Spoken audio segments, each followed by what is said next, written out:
right, so in a moment, Terry's gonna take you through how to take a bend. In this particular instance, we're gonna take you on a left-hand bend, but obviously the same rules apply.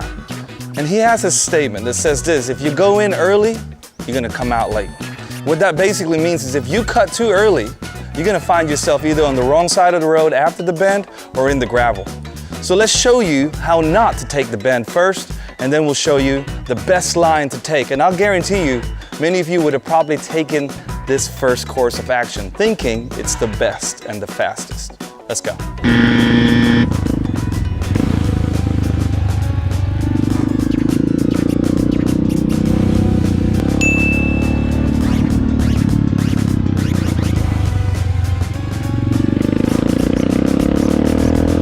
Right, so one of the key things I want you to notice is the difference with what you are left with, whether you take the bend too early or a little later.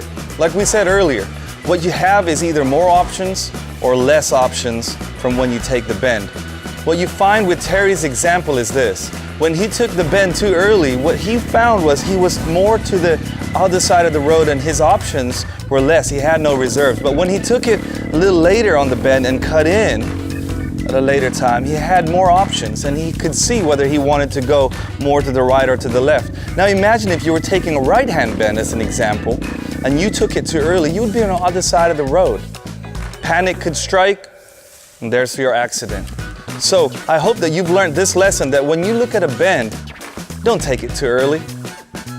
Take it like Terry showed you. Go to the outside and cut in at a later time and have a much more wider option in front of you.